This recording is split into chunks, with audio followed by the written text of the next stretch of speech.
안녕하세요. 힐링 재테크의 메디테라입니다. 이번 시간에는 2020년 부동산 시장을 알아야 2021년 부동산 전망을 알 수 있다라는 내용을 가지고 영상을 준비해 봤습니다. 사실 좀 연말 연초가 되면 부동산 시장에서 가장 뜨거운 주제가 이제 부동산 시장 전망인데요.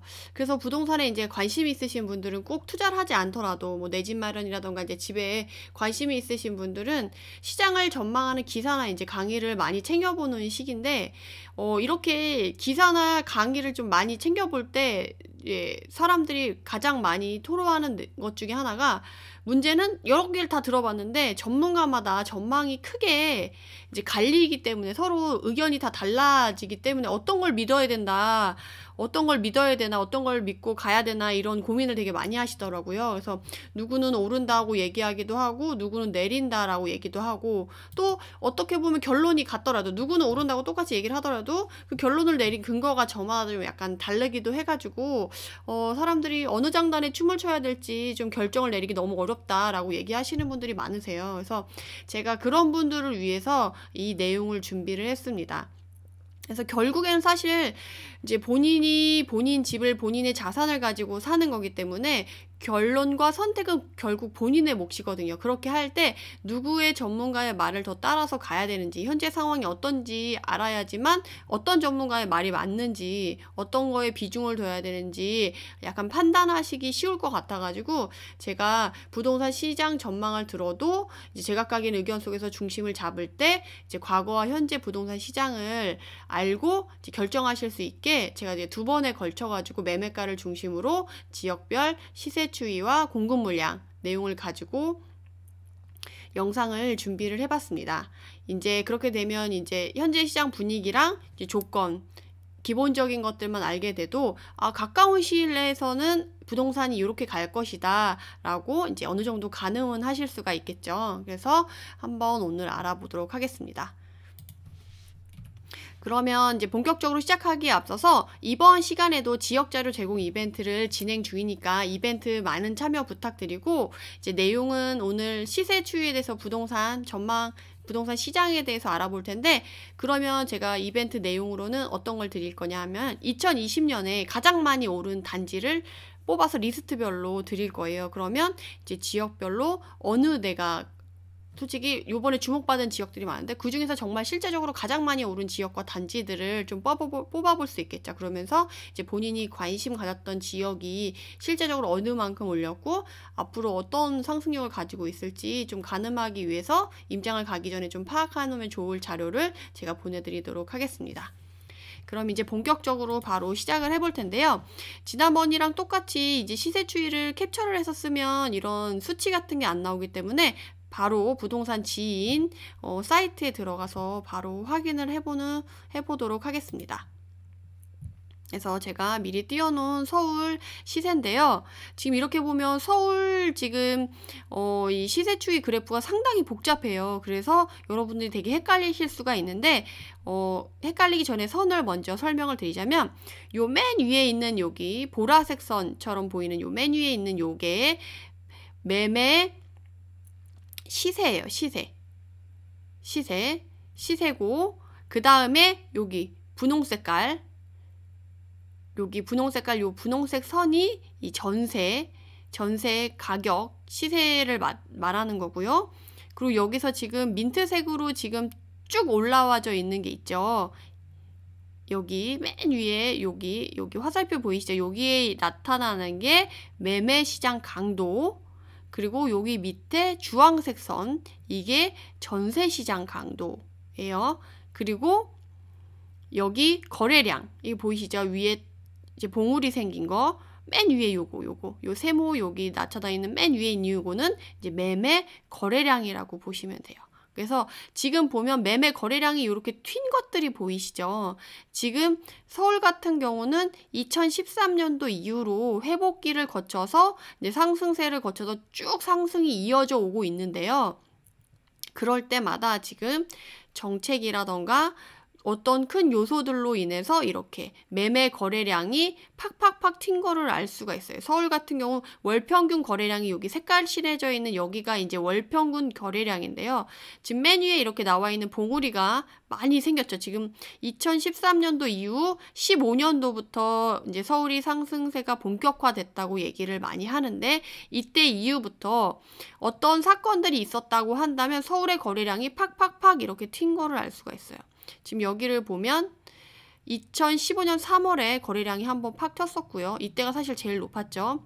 그 다음에 이제 작은 봉우리가 2개 정도 붙어 있고, 그 다음이 2016년 6월, 그리고 2017년 5월과 2017년 7월, 그리고 2018년 1월에도 좀 튀었었죠. 그리고 2018년 8월, 그리고 여기 2019년 11월, 2020년 6월, 이렇게 거래량이 튄 것을 알 수가 있죠. 그래서 이렇게 보면 서울은 거래량이 이렇게 많이 터질 때마다 상승세가 좀 커지는 경향이 최근엔 있어요. 근데 예전에는 이제 2013년부터 회복을 할 때는 이제 반전이 되는 거죠. 회복해서 보합을 유지하는 시기에서 회복이 차츰차츰 좋아지다가 이 거래량이 터짐으로써 인해서 시장 강도가 점점점 세지면서 이제 상승세를 더 키워가게 되는데, 2015년부터 이제 17년까지, 한 17년 말까지는 그래도 상승세가 그나마 좀 완만하게 가는 편이고요. 2018년도부터는 상승세가 두드러지게 가팔라지는 것을 볼 수가 있습니다. 왜 그럴까요? 그래서 우선 처음부터 좀 설명을 드리자면, 지금 서울은 여기 2013년도부터 한 17년 말까지는 좀 완만하게 상승을 했다고 했는데, 사실 이 그래프 상에서는 평균치, 매매가의 평균치이기 때문에 지금 이렇게 완만한 거지, 시장으로 봤을 때는 우리가 사실 대세 상승장이라고 불렀던 시기예요. 그리고 이때가 이제 갭투자라는 용어가 나와서 갭투자가 성행했던 시기이기도 하죠. 그래서 이때 개수 투자가 성행하면서 막 가격이 상승을 많이 했던 시기죠. 근데 2017년 말 이후부터는, 이때 2017년 이후부터 이제 부동산 시장 과열에 대한 우려의 목소리가 나오기 시작하고, 이제 문정부가 출범을 하게 되면서 본격적인 부동산 규제가 이제 시작이 돼요. 물론 그 전에도 이제 부동산 규제가 있었어요. 그때마다 반응을 보여서 이렇게 거래량이 튀고 떨어지고 튀고 떨어지고 이런 것들이 있었는데, 그런 걸 다 설명하기엔 좀 시간이 부족해서 전체적으로 그렇게 설명만 드리자면, 그래서 이 시기쯤 개수 투자의 한계를 보이기 시작한 때예요. 2017년도 말까지. 그래서 이제 문재인 정부가 출범해서 규제가 시작되고, 그러면서 부동산 세금도 증가하고 대출이 이제 규제되기 시작하면서 트렌드가 이제 개수 투자, 이전에 대세상승장 때 갭 투자가 성행했었던 것과 반대적으로 이제 똘똘한 한 채가 부동산 시장의 트렌드가 되면서 이제 서울에 더 가파른 상승을 가져오게 되는 거죠. 그래서 이해되시겠죠? 2017년도 말까지는 그래도 이제 갭 투자라던가 개수 투자가 성행해서 이제 완만하게 어느 정도 이루어지다가, 이제 2018년 이후부터 이제 똘똘한 채로 묶이면서 성장이 더 가팔라진 거예요. 근데 여기서 이 얘기를 듣고 약간 의아하신 분들이 계실 거예요. 아니, 대세상승장은 2015년부터 17년까지라고 했을 때 대세상승장이라고 했는데, 여기에 이 상승 속도보다 왜 뒤에 똘똘한 한 채로 갔을 때가 더 이게 상승 속도가 가팔라졌냐, 좀 이해가 안 된다, 이렇게 생각하시는 분들도 계실 텐데, 그럴 수밖에 없는 이유가, 이때 똘똘한 한 채가 이렇게 뜨면서 어때요? 이제 정부가 이제 너네 집 개수 많이 갖고 있지 마, 집 많이 갖고 있으면 세금 많이 거둘 거야 라고 하니까 사람들이 되게 착하거든요. 우리나라 사람들이 시키는 대로 좀 잘해요. 그래서 이제 지방에 있는 여러 개 있는 물건들을 다 정리를 해서 돈을 회수해요. 그러다 보면 이제 돈이 현금화 되겠죠. 근데 투자자들의 특성은 돈을 가지고 있으면, 여윳돈을 가지고 있으면 그냥 그대로 은행이나 뭐 이런 데 넣어놓는 거를 별로 안 좋아해요. 왜냐면 여러분도 아시다시피 이율이 그렇게 높지가 않잖아요. 그래서 투자를 했던 사람들은 계속 투자를 해요. 그러면 돈이, 내가 1억씩 지방에 10채를 투자했던 사람들이 돈을 회수하게 되면 한 10억 정도가 모이게 되죠. 그럼 그 돈 가지고 뭐예요? 그냥 은행에 놔둬요?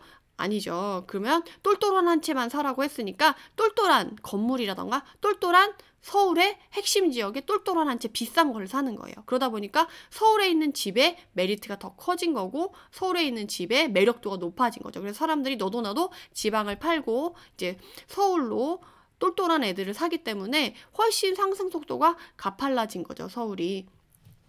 그래서 이제 2018년도 가을 이때쯤이죠. 여기 보이시죠? 9월, 10월 이때 상승 속도가 훨씬 확 가팔라진 게 보이시죠? 이때 사람들이 이제 똘똘한 한 채에 대해서 생각을 하고 이제 집중을 했던 시기죠. 그래서 그때 대치동이라던가 개포동이라던가 이런 비싼 아파트 지역이 아파트가 몰려있는 지역 같은 경우는 주마다 억대의 상승을 가져와서 그 막 12억 하던 게 다음 주엔 13억 하고 13억 하던 게 다음 주엔 14억 하고 이런 식으로 주마다 억대의 상승을 보여주기도 했었어요. 그런 다음에 그렇게 상승이 있고 난 다음에 안 되겠다. 정부가 이제 좀 규제를 해야겠다 싶어가지고 2018년도 이제 9.13 대책을 발표를 하죠. 그러면서 대출을 확 규제해버리죠.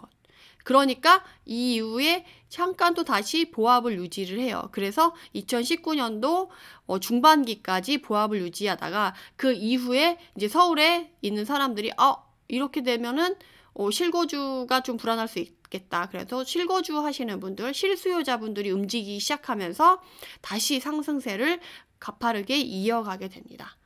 그러면서 실거주자들의 이제 실수요자들의 가세로 거래량이 이제 터지기 시작하면서 여기가 좀 그런 거죠. 그러면서 가격이 더 올라가다가 이제 2020년도 6월에 이제 규제 대책을 더 넓히면서 상대적으로 똑같이 규제할 거면 서울이 낫지 라는 생각을 가져오게끔 만들어서 서울의 거래량이 6월에 한 번 더 튀게 돼서 가격 상승이 한 번 더 이렇게 여기가 이제 가팔라지게 됩니다. 그래서 서울은 이렇게 매매 시세 추이가 올라온 거예요. 그렇게 해서 이제 가다가 최근에 또 11월, 12월에 대책이 발표됐죠. 근데 이미 6월 달에 할 사람들은 다 했고 수도권이 다 이제 대부분 묶이고 웬만한 투자 지역들이 다 되면서 이제 11월, 12월에 묶인 애들은 이제 서울에 영향을 별로 크게 주지 않는 선에서 이제 거래가 됐기 때문에 11월, 12월에는 이제 그 6월 달만큼 영향을 미치지 않았다라고 보시면 될 것 같습니다.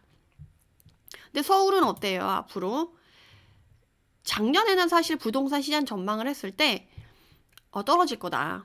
이제 조정될 거다. 라는 게 좀 우세했어요. 근데 2021년도에는 부동산 시장 전망을 하시는 전문가들 대부분들이 앞으로도 오를 거다. 라고 전망하는 경우가 많아요.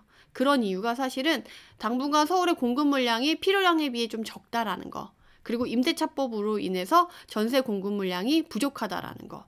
그렇게 되면 전세가 상승으로 우리가 올해 경험했던 것처럼 올해 가을에 전세가가 확 많이 튀었죠. 그렇기 때문에 다시 이제 매매가랑 전세가 갭이 줄어들면서 투자가 다시 성행을 했기 때문에 이런 기운들이 아직 남아 있어서 2021년에는 대체적으로 상승의 기운이 많다고 이제 전문가들이 얘기를 하신 거죠. 그래서 이렇게 진행이 된다라고 보시면 되겠습니다. 그 다음은 이제 경기도를 한번 알아보도록 하겠습니다. 그래서 경기도를 검색을 해가지고 시세 추이를 볼 텐데요.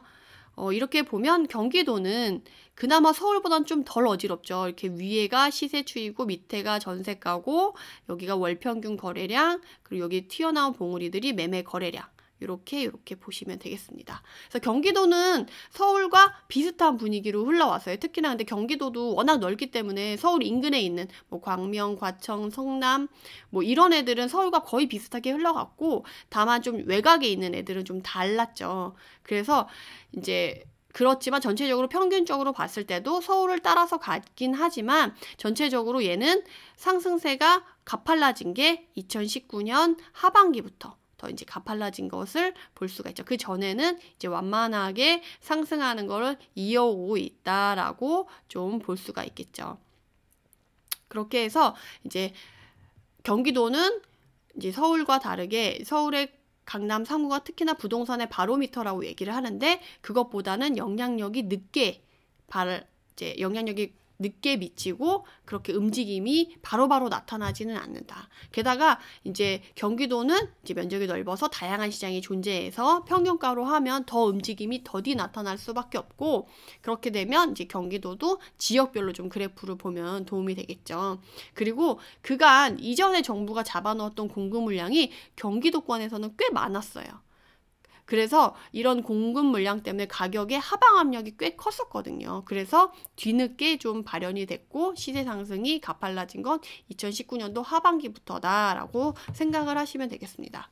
그런데 이제 경기도도 최근 부동산 시장에서는 조금 2019년도 하반기 이후부터는 좀 상승세가 이렇게 가팔라졌죠. 여기서부터 여기까지 이전의 상승세와 다르게. 그랬던 이유가 이제 2019년 1216 대책에 의해서 상대적으로 좀 풍선 효과 또 같이 누리는 지역들이 꽤 많아서 이때 거래량이 팍 튀었죠. 그래서 봉우리가 지금 이렇게 두 개, 최근에 형성된 게 두 개가 있는데 2020년 2월 아까 인천에서도 있었죠. 아직 인천을 안 봤죠?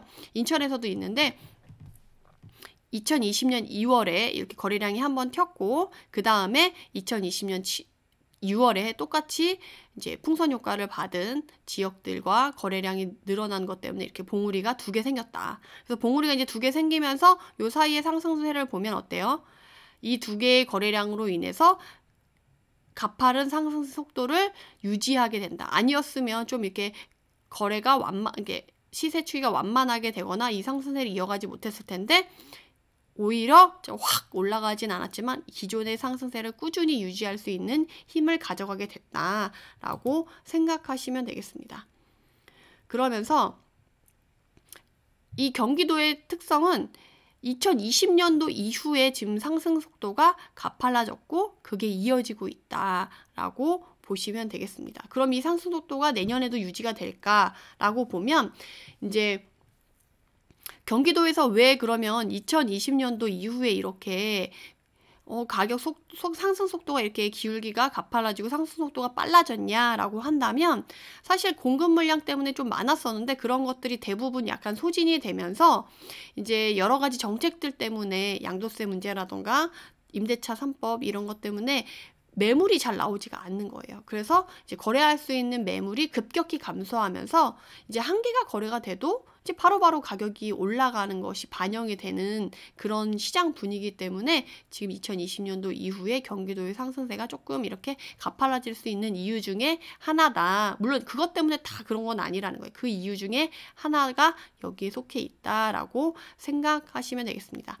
다만 경기도의 경우는 이따가 이제 공급 물량을 같이 살펴볼 텐데 이제 2022년도까지는 필요량에 비해 공급이 좀 더 많이 잡혀 있기도 해요.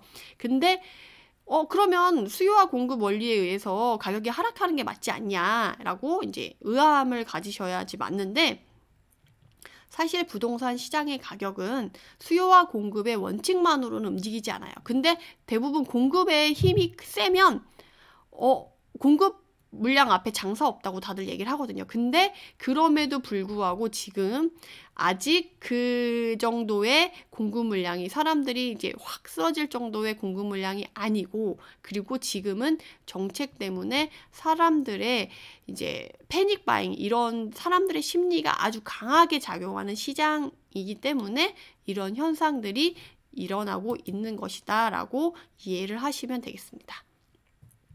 아시겠죠? 그러면 다음은 이제 인천을 알아보도록 하겠습니다.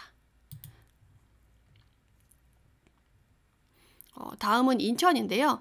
경기도랑 비슷하게 이제 그런데 요 앞이 좀 전세 시장이 엄청 올라간 거를 볼 수가 있겠죠. 그래서 최근에 이제 2013년도부터 2017년도까지 전세 시장이 빠르게 전세 시장 강도가 이제 세지면서 매매가보다는 전세가 상승 속도가 현재 이때는 빨랐다는 걸 볼 수가 있는데요. 그 이후로는 공급 물량이 이제 인천에 워낙 많았어가지고 다시 시장 강도라던가 이런 것들이 밑으로 내려가서 시세 추이는 완만하게 거의 강보합을 유지하다가 최근에 다시 2020년부터 이제 상승세가 조금 더 두드러지게 나타났다라는 게 인천 부동산 시장의 특징입니다. 그렇게 봤을 때 여기 2019년 1216 대책으로 인해서 사실 인천이 가장 큰 풍선 효과의 혜택을 누린 지역이고요. 그러다 보니까 2020년 2월에 인천과 비교했을 때 인천에서 이전에서 볼 수 없었던 거래량이 이렇게 팍 튀게 되는 거래량을 확인할 수가 있어요. 그래서 이때 인천에 그 설 전후로 해가지고 거래가 엄청 많이 일어났고 이때의 상승을 리드한 구는 연수구였어요. 연수구 하면 떠오르는 게 뭐가 있나요? 송도가 있죠. 그리고 송도 그리고 연수구에 속해져 있는 다른 동들의 이제 개발 호재라던가 뭐 일일이 다 열거하진 않을게요. 궁금하신 분들은 꼭 찾아보세요. 그래서 연수구가 상승을 주도하고 있고 그런 호재들을 많이 갖고 있는 연수구에는 다른 동들도 많기 때문에 거래량이 많고 그 이외에도 뭐 중구라던가 뭐 남동구라던가 뭐 그 이외에 인천은 이때 사실 인천 전역에 거의 거래량이 많이 웬만한 그 단지들은 다 거래가 많이 됐고 거래가 다 됐다라고 보여질 정도로 이때 거래가 되게 많았어요. 그래서 이렇게 상승세를 크게 이끌어 갔다. 근데 그 다음에 거래량 보이는 게 6월이죠. 그렇지만 2월보다는 오히려 거래량이 그렇게 많지는 않았다. 이때가 최고였다. 그렇지만 이때의 거래량으로 인해서 그 시세 추이가 전보다 전에 이렇게 보합을 유지한 것보다는 계속 갈 수 있게끔 그 상승의 에너지를 유지할 수 있게끔은 만들어줬다라고 생각하시면 되겠습니다. 그래서 인천은 이제 사실 올해는 공급 물량이 필요량 대비 그리 많지는 않은데 2022년과 23년에는 조금 많은 편이어가지고 우리가 송도가 많이 입주할 때 인천 전역이 좀 힘들었었거든요. 그래서 이제 전세가도 떨어지고 매매 시장도 좀 떨어지고 해가지고 힘들었었는데 이제 이후에 2022년도에도 공급 물량이 좀 많아요. 그래서 조정을 받을 수가 있다. 그래서 이때를 좀 대비하면 좋겠다라고 생각을 하시면 되겠습니다. 그러면 공급 물량을 보면서 좀 다시 말씀을 드리자면 지금 서울을 봤고 서울은 어때요? 아까 공급 물량이 2020년까지는 있는데 이 이후로는 필요량 대비 부족하게 공급이 이루어지는 게 되게 이제 잡혀 있죠. 근데 이제 3기 신도시 등 뭐 이런 것들을 활용해서 공급을 늘리겠다라고 했지만 우리가 빵 뚜아냈더라고 말이 나온 것처럼 빵을 만들듯이 집을 금방 만들 수 있는 건 아니기 때문에 빨라도 2023년 조금만 걸핏해서 뭔가 착오가 있다 그럼 2025년까지도 늘어질 수 있는 거거든요. 그래서 2020년부터 23년까지는 지금 이 부족한 필요량으로 공급 물량으로 갈 수밖에 없다라는 거를 알고 계시면 좋을 것 같고요. 그 다음에 이제 경기도 같은 경우는 제가 아까 말씀드렸듯이 2020년도 이후에 그 이전에 18년도, 19년도에는 공급 물량이 엄청 많았죠. 그래서 2018년도부터 조금씩 이제 공급 물량이 좀 떨어지기 시작하면서 2020년 이때부터 사실 이제 누적 공급 물량이 좀 해소가 되면서 가격이 조금 올라준 거죠. 공급 물량이 잡혀 있긴 하지만 이전에 잡혀 있는 것까지 누적되었던 것들이 이제 소화가 되면서 이제 가격도 상승을 한 거고 2021년도부터 그 이후로도 이제 공급량이 차츰 줄어가는 것을 알 수가 있습니다. 그 다음에 이제 마지막으로 인천시는 어때요? 2020년도에는 필요량 대비 조금 더 있지만 2021년도 올해에는 필요량 대비 더 조금 있죠. 그래서 어느 정도 유지가 될 것 같이 보이나 2022년도에는 어때요? 거의 필요량 대비 거의 두 배가 넘게 지금 공급이 되기 때문에 이때는 조정을 받을 거를 좀 생각을 하셔서 미리 대비를 하시면 좋을 것 같습니다. 어떠신가요? 좀 이제 부동산 시장 분위기를 조금 예측하고 가늠하실 수 있으시겠어요? 그래서 물론 부동산 시장을 가늠하는데 부동산 이제 시세 추이라던가 거래량이라던가 시장 강도라던가 이제 공급 물량만으로는 이제 다 파악할 수는 없어요. 뭐 호재도 있고 다른 요소들이 있기 때문에 그렇지만 이제 여러분들이 부동산 시장 전망에 이제 강의를 듣거나 기사를 볼 때 중심을 잡을 정도의 지식은 이 정도로도 가능하지 않을까 싶고요. 다음 시간에는 이 매매 시세 추이로 광역시와 기타 지방에 대한 부동산 시장까지 알아볼 테니까 혹시 본인이 관심 있는 지역이 서울 수도권이 아니고 이제 지방과 광역시에 있다고 하면 다음 시간도 많은 관심 가져주시길 부탁드리고요. 제가 요번에 좀 보너스로 영상을 준비한 건데 이거는 이제 이벤트에 참여해 주시는 분들에게 보내드릴 자료 중에 일부예요. 이건 뭐냐면 전국 부동산 매매가 상승률을 이제 단지별로 리스트를 쫙 세운 건데요. 이제 2020년 1월 1일부터 2021년 1월 1일 기준 1년 동안의 상승률 높은 순으로 이제 줄을 세운 거예요. 그렇게 봤을 때 우리가 올해 대전이 워낙 뜨거웠었잖아요. 그래서 대전이 지금 1위를 차지했고, 대전이 아니고 대구네요.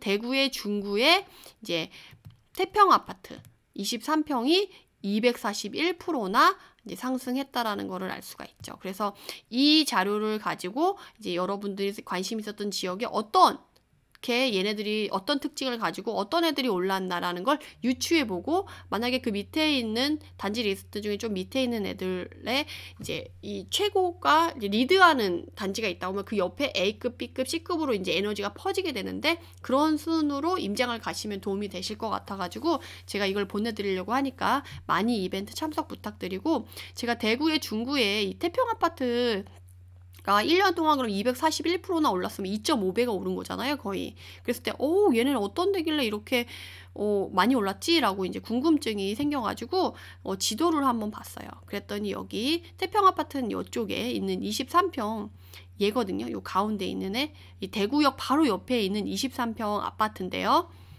여기서 보면 1978년도에 준공이 된 거예요. 딱 연도를 보면 느낌이 오시나요? 재건축을 기대해 볼 수 있는 단지라서 사람들이 많이 샀겠구나. 그리고 지금 대구의 이제 중구 같은 경우는 지금 여기 보세요. 재개발, 도시환경정비, 재개발, 이 주변적으로 지금 대구역 주변으로 재개발, 도시환경 정비가 좀 많아서 이쪽으로 트렌드로 좀 움직이고 있겠구나라는 것을 좀 알 수가 있겠죠. 그러니까 이런 식으로 그 단지 리스트를 받으셔가지고 이 상승세를 이끌어가는 특징을 좀 알아보시고, 그 많이 오른 단지는 만약 태평이라고 한다면 그 주변으로 아직 덜 오른 단지들이 있는지 이런 식으로 임장을 가면서 본인의 투자 지역이나 내 집 마련을 가치 있는 거를 판단하실 때 결정하실 때 참고하시면 좋을 것 같아요. 그래서 이렇게 자료를 활용하시기 바라고요. 정리하도록 하겠습니다. 2020년 부동산 시장의 특징은 정책 변화에 따른 매매가 전세가 변화에 의해서 움직였다라고 생각하시면 되겠습니다. 그리고 두 번째로 공급 물량의 여부에 따라서 가격의 움직임이 변화가 남달랐던 것이 특징이다. 특히나 만약에 이제 정책이 변화해서 매매가가 빠르게 오르는데 미분양이 남아있던 시장이다, 그런 지역이다 라고 한다면 미분양이 빠르게 사라지면서 피가 막 1억까지 붙는 그런 지역들이 꽤 많았었죠. 그래서 이러한 특징이 잘 배인 전국 단위 상승률 높은 지역과 단지 리스트를 제가 보내드릴 테니까 그걸로 확인하시고 임장을 가시면 좋겠고요. 하지만 정책은 이제 핀셋 규제로 지역과 단지의 상승률이 상이한 곳이 많으므로 단지 체크가 필수다. 그래서 이건 무슨 얘기냐면, 여러분들 이제 부동산 정책 자체가 핀셋 규제로 되고 사람들의 부동산 시장이 움직이는 특징이 한 지역을 중심으로 그 지역이 다 오르는 게 아니라 해당 지역의 몇몇 단지, 똑같은 조건의 몇몇 단지만 오르지 그 지역에 있는 모든 아파트가 오르지 않거든요. 그래서 이 단지의 지역과 상승률이 좋은 지역과 상승률이 좋은 단지가 상승률이 상이한 곳이 되게 많다라는 거예요. 그래서 이런 거를 꼭 체크를 하시는 게 중요하고, 그래서 제가 말씀드리는 게 2020년 부동산 시장 특징을 알아야지 2021년 부동산 시장을 가늠할 수 있고, 여러분이 내 집 마련이나 투자를 하실 때 헷갈리지 않으실 수 있다라고 말씀을 드리는 것입니다. 그래서 2020년 한 해 동안 많이 오른 단지 리스트를 통해서 이제 공통점을 찾아보시고, 이벤트 참여 시 위 자료를 제공하니까 구독, 좋아요 눌러주시고 댓글에 이메일 주소를 남겨주시면 해당 자료를 보내드리도록 하겠습니다. 그래서 긴 영상 들어주셔서 감사하고, 영상의 자료를 글로 다시 보고 싶으신 분들은 댓글에 있는 블로그 링크 눌러주시고, 영상이 도움이 되셨다면 구독, 좋아요 부탁드립니다. 감사합니다.